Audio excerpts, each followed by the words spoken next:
if you liked Stardust in the first series, you'll love him in the one we're about to cast. I'm with Todd, and we're doing MajOr versus Stardust. A PVT here.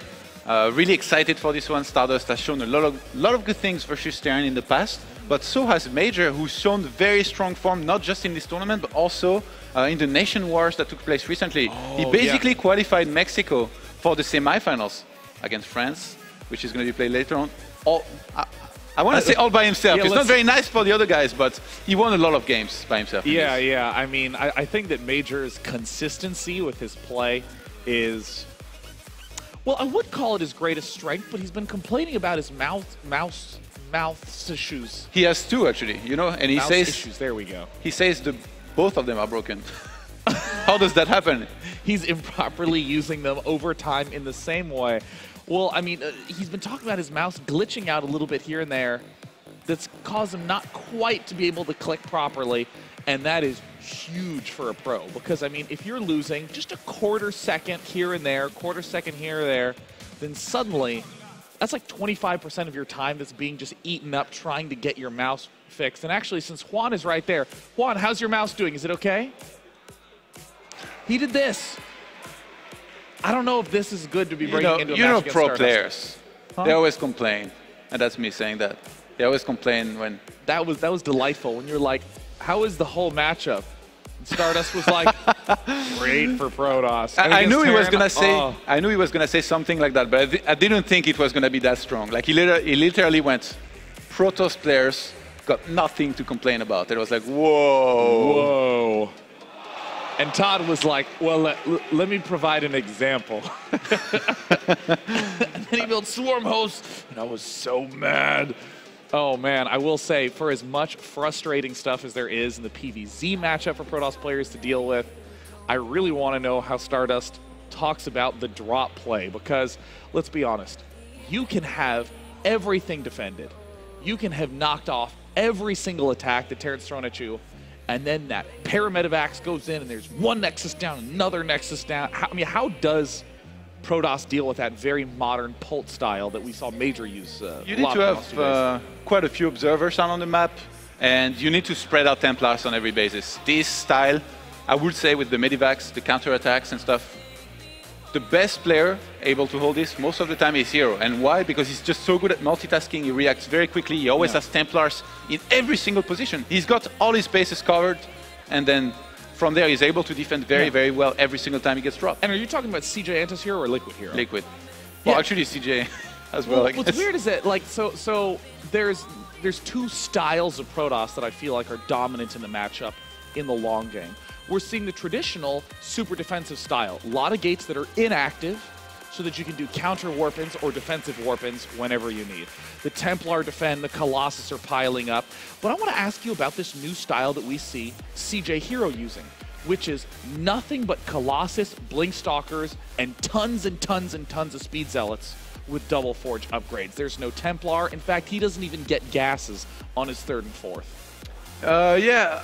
I expect something different than that from Stardust. I feel like he's more of a Blink Stalker plus Colossus opener into either a third base or some kind of two-base timing. And out of MajOr, we almost never see any cheese. He's like literally that guy that will say, you're a weak person if you ever cheese, if you do a 2 racks or something like that, and never do it. And if he sees something greedy, he's going to try to be greedier himself almost every single time. 3 command centers, a lot of SCVs, consistent SCV production, a lot of barracks, and just take it to the late game, which I guess is a little bit ironic or maybe not that good for him, because I feel like his late game kind of lacks in terms of micro when he's maxed out. I really feel like he doesn't have the best micro in those huge fights, whether it's Colossus, Templars, but he's come a long way in this matchup. I really feel like he's improved a lot as well in it. Yeah, both these players I think have shown kind of incredible form in the matchup that I think has a lot of trickiness to it. I mean, most of the time, there's Juan giving his waves to the camera charmingly. But yeah, I mean, the fact that Stardust grew to popularity because of his Protoss versus Zerg style. But Protoss versus Terran is a very tricky matchup. Yeah. There's no real gimmick that you can do to just easy win, save for maybe Dark Templar, maybe the 2-base all-ins, but I mean, all good Terrans are comfortable with those. You got to win a long game as both sides on this matchup. There is one main build that you can do to try and be safe and just play a solid style from which you can transition into anything, which is the Blinkstalker Colossus, which I expect to see out of Stardust more often than not here. But I guess even that could be countered pretty hard if Terran knows that this is going to come and just gets a ton of Vikings, pulls some SCVs, and then goes for an attack. The SCV pulls and the Viking attacks are the reason I've been playing less and less Colossus style against Terran. But yeah, Stardust, obviously, definitely one of those guys that can make it work very, very well. Yeah, there's really two answers to those pulls, and they have to get started way in advance. Storm or Double Forge to try to go toe-to-toe on the ground. Game 1 start on Overgrowth. Very aggressive mid-games. The expansions are quite close together. Pumped to see these two players go toe-to-toe. Down in the bottom left-hand corner. Currently teamless, but never skillless. And full of charm and clout. It's MajOr!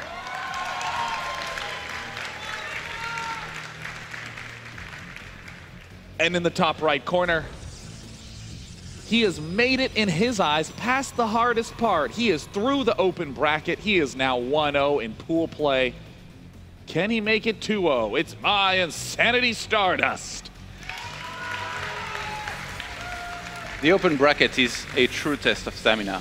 You know, very long hours, lots of games, lots of very good players. If you look at the player list, you're like, well, it's actually going to be very hard to guess who's going to come out of the open brackets.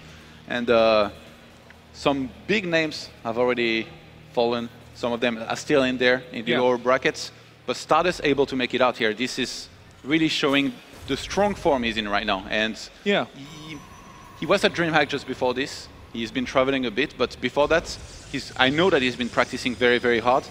And you know what? Before Katowice, Intel Extreme Masters Katowice, I had the chance to talk a lot with him about his Protoss versus Terran. He kind of tutored me into how to play well versus Terran, and the style that he liked to go for a lot was Colossus plus Blink opener with just one gateway, and then he adds 5 more gateways. And one thing that he likes to do a lot, that is very, very good and that not many players do, is get a War Prism, load it up with some Zealots, and as soon as the Terran moves out, he drops some Zealots in there, does some harassment. Oh, yes. It's one of the only way to do some good harassment without committing to a big attack. Yeah, and I think it's that lack of commitment that's actually really important, specifically in this matchup, because you're not trying to force things to happen. You're looking for opportunities. And I think that War Prism is the perfect example. You load it up, and you wait, and you wait, and you wait. You don't try to run it in. If the Terran never attacks, then you're never going to do the warp end. But the instant he does, that's when you take that opportunity. MajOr is going to be doing the same thing. He's going to get those medevacs, and he's going to wait, and he's going to wait. He's going to poke and prod. He's not going to drop unless he thinks he can get in a very good angle. I feel like MajOr is very good at those medevac drops as well. Like, he always manages them very well, and his macro is probably his strongest point in all of his gameplay. His macro never slips. He's always getting additional command center barracks, upgrades, and all that. So Stardust, he's going to have to be able to defend very, very well here against a MajOr who doesn't have too many weaknesses. I would say maybe the very late game, the maxed out army, 4 bases situation might be one of those. Yes. But even then, yeah, I think it's really a twofold weakness that we keep seeing out of MajOr. When he's in unorthodox positions that he's never really been in, he lacks a lot of the judgment that you'd see out of a TLO or a Huck. But my God, if you play within the standard box, he is terrifying. Losing track of those units in the late game, I'm hard-pressed to say whether it's an equipment error or whether it's just some of his own distraction, because he tries to go for like 4 or 5 control groups all around the map at the same time. Just really stretching the multitasking. Better than to put everything on one, right? Love it. Okay, typical Stardust harassment here. Should be able to get out of here. And he's going to be annoying MajOr here just a little bit. As 2 more Marines come out, so I guess, I'm not sure, I guess you can't really fight this with 4 Marines, because the Mothership Core and plus the Stalker is very, very strong. But yeah, he makes sure he doesn't stay in there too long. And we had a factory made behind this, very quickly behind the barracks. Stardust didn't scout at all. So right now he might be assuming there is 2 additional barracks on the way instead of that. And if he skips detection for a long time, it could be dangerous, especially he's going Stargate against Widow Mines. Yeah, there's two things that this push is supposed to do, and MajOr circumvented both of them brilliantly. Here's the first one. MajOr scouts the Terran player. You're supposed to be putting the Terran player on the back foot with that push, making the Terran player reluctant to leave with his Reaper. And the Stargate was cancelled. Oh, very, very nice answer from Stardust, and I think that's critical. Do you think MajOr watched Don Regu versus Stardust? He's like, I know he cancelled. Yes. I saw it. He's got a habit of canceling Stargates. Looks like, ooh, going for the Cloaked Banshee play. I think that MajOr's clever enough with his mine placement to wiggle his way back to a pretty typical opening. We see the Mothership Core moving in, and I think that what you brought up is key. Raven being made, actually. Ooh. This is a bit surprising. We don't see this all that often. It's not the biggest of deals. I mean, it's not like if you're a Protoss player, you see a Raven, you're like, oh god, this is a Raven, what am I going to do? But it's really going to help. Oh, wow! Well, this is not going to help Stardust, that's for sure. He has to remake that instantly. And I guess it's fortunate for him that we have no 3 racks. If there was a 3 racks here up for MajOr, he just attacks, and how do you defend without photon overcharge? I mean, he has only one gateway. Very interesting series of transitions that we're seeing from MajOr. The Raven is really one of the unsung heroes of the PVT matchup. It's so damn hard to get. It interrupts all the normal Terran goals of wanting to get up Marines and wanting to get up Medevacs. But if you do get it up, ooh, point defense drone on the Stalkers. Blink Stalkers are very popular right now. It allows you easy ways to charge up against Colossus by avoiding all the shots. Yeah, with this Raven opener here, I was wondering for a moment if MajOr might be wide enough to go for some kind of mech play, but it's not going to be it. He's researching Steam, gonna be playing it standard bio, and yeah, he's just going to be very safe in general against almost anything right now. A later timing with, say, 2 or 3 Colossi, Blink Stalkers, and just a lot of gateway forces could be dangerous. We see Stardust cutting probes at 18 and 18, and a good scan is going to go down in the main. What a scan, man. Spotting the Robo making something. He hasn't seen the Robo Bay, but seeing the Twilight here plus the Forge, I think he saw the Forge, yeah. Is a big tell as to what there is going to be. Well, looks like we're seeing MajOr just chill in the back, waiting eagerly to invite the Warp Prism into some bullets. Yet again, we see the little naughty mine sneaking his way up to the top. There was an idle mine in the last series MajOr played for half the game. This is a very early third base here by Stardust. 9 minutes 30 he started it. Usually you take it at like 11:30, and you only take a third expansion this early if you're up against a Terran who you saw make a quick third command center. But in this case, that's not what happens. And you know what? MajOr is going to be on 5 barracks. If he chooses to be very aggressive, this is going to be very hard for Stardust to defend. Yeah, I mean, this is right on the line. This is Stardust going, oh, you got a Raven, you're probably going to be a little bit late on Medevacs. But let's be honest, it's just a little bit late. It's not very late. It's just a smidge. We're seeing those gateways get started. We know the Mothership Core died once. She has just enough energy for a photon overcharge. So this is really a testament to Stardust decision-making. Can he defend this impromptu expansion? I'm so glad that you said she, but hold on, we're going to have an engagement. He stimps in there. Oh, the point defense drone! He gets to charge up, immediately takes down the Mothership Core. What a brilliant twist of Micro. This is the key unit that you never think of when there's the Colossus on the field. You want to take down the Colossus, but no Mothership Core means no photon overcharge, and Stardust is microing his heart out. Yeah, that auto turret helped here a little bit as well. Looks like Stardust is going to be able to hold. Wow. No blink just yet. It's 30 seconds away from finishing, so he's not going to be able to chase. But having held here is a big deal. And man, those Zealot drops, I told you about them. 11 workers killed in the meantime. 11 workers down. That was a great play from Stardust. I mean, that entire exchange impressed the hell out of me for both players. I mean, MajOr's picking off the Mothership Core, no photon overcharge, getting 1 Colossus, almost 2, also getting his third base up. God, that counter warp in, and the fact that the third is done for Protoss, I would put Stardust at the advantage. And look at the Warp Prism, man. On the left-hand side, he wants to go for another one. We have Vikings in position, ready to possibly receive this, just above this small spot of water here. I don't think he's going to be able to get it on time, but maybe. Oh, he actually is. Oh, wow, this is a big deal. Look at the supply now. Huge 89 supply to lead. 111.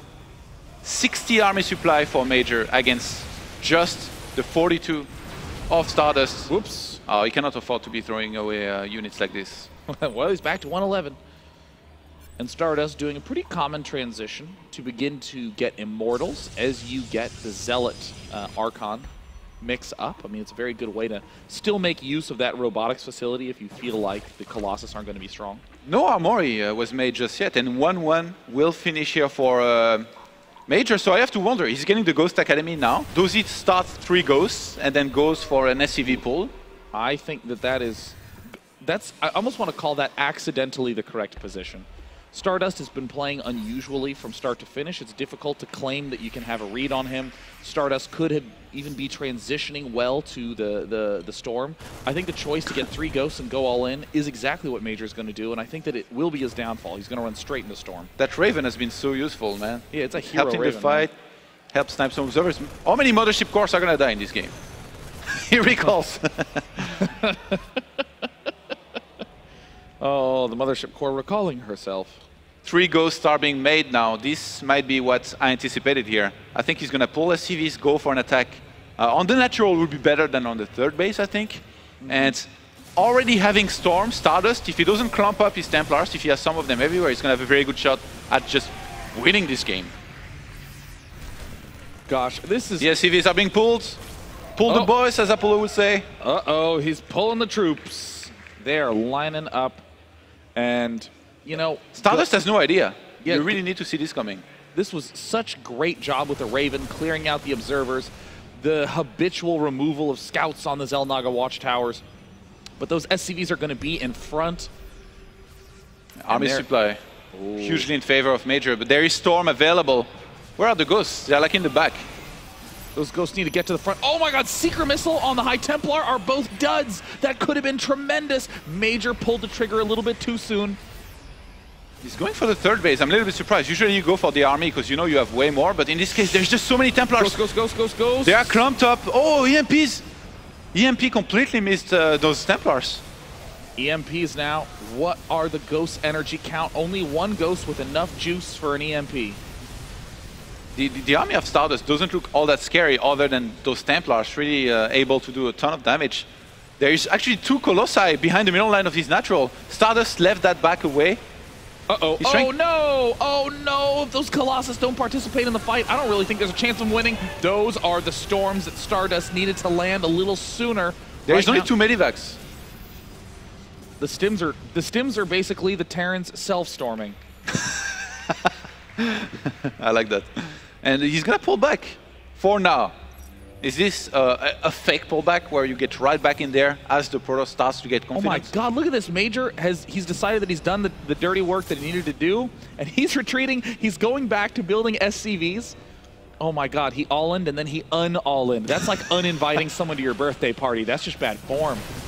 And Stardust might try to force a fight here, and I agree with this. I mean, he has to. He lost the 1 base. He started to remake it, but it was cancelled on the other side. So Stardust is going to chase down Major. Those 2 Medivacs don't even have that much energy anymore. Oh, well, Major is about to charge into the natural expansion that amazingly has a pair of Colossus at it. That might seem good for defense, but it's an opportunity for Major to know that his main is more safe. He's still targeting the Nexus. He might get it. Oh, those Vikings landed across the map to really help and defend against this. They do have the high ground, but there is a lot here for Stardust, and he has a lot of storms available. He doesn't have high ground vision against those Vikings. So Storms, he needs to... Yeah, they're going to delay, but until he has vision of the high ground, I think Stardust is still in a slightly troublesome spot. Stardust now with a huge supply lead is going to storm those units at the ramp. He's played this so well. Those Zealots in the 3rd base are sniping SCVs left and right. And there it is, a GG. The all-in, the retreat. I mean, it may have been a little bit overbold to try to snipe a Nexus in that spot. Major was definitely a little bit low on units after the failed all-in. I mean, he has SCVs not mining for almost 5 minutes. I think he forgot about the Colossi. We all did, until you mentioned them. They were like hidden there. Probably Stardust as well. He's like looking at his natural. I have 2 of those guys. Let's just help and defend that Nexus. How wonderful that I gave myself the gift of hidden Colossus. That means that Major's now down 0-1. Stardust, who went 6-0 in the open bracket. Then 7-0 taking down Dong Regu is about to possibly go 8-0 since starting MLG yesterday. When we come back, it'll be Game 2 of MajOr versus Stardust.